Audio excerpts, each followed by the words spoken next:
Stout is alive in Hong Kong. You don't have to explain to many people as to why that would be controversial. China's reaction, trying to limit NBA broadcasts may not be surprising, but China, remember, is the second largest market for the NBA outside of the United States. How are fans reacting? Yeah, and the NBA can't afford another controversy, and yet it has happened. A big backlash in China after Kanter's remarks criticizing the Chinese President Xi Jinping as well as China's treatment of Tibet. It was on Thursday when Enes Kanter posted a near 3-minute-long video on social media expressing support for the Free Tibet movement. In it, you could see him wearing a black and white T-shirt with an image of the Dalai Lama. That is, of course, the exiled spiritual leader of Tibet. In a tweet, he calls the Chinese President Xi Jinping, quote, a brutal dictator.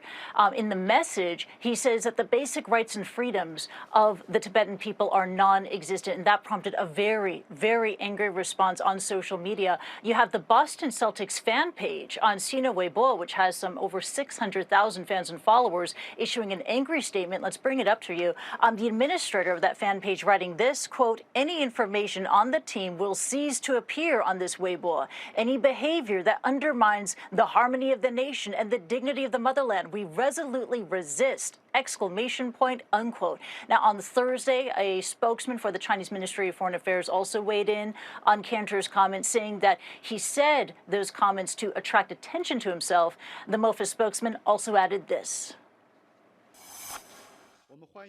We welcome all friends from various countries who are unbiased and uphold an objective stand to visit Tibet. At the same time, we will never accept attacks that discredit Tibet's development and progress. Okay, now I should add that Boston Celtics highlights are actually, as of this afternoon, available and can be seen online in China. They're available, for example, on the Tencent NBA website.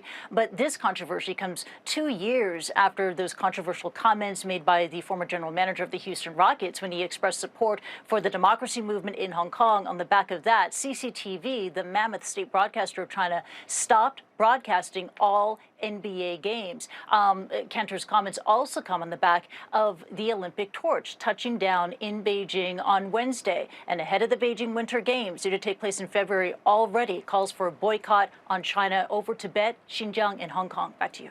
And Kristie, I know you'll continue to follow the story. Appreciate it. And I am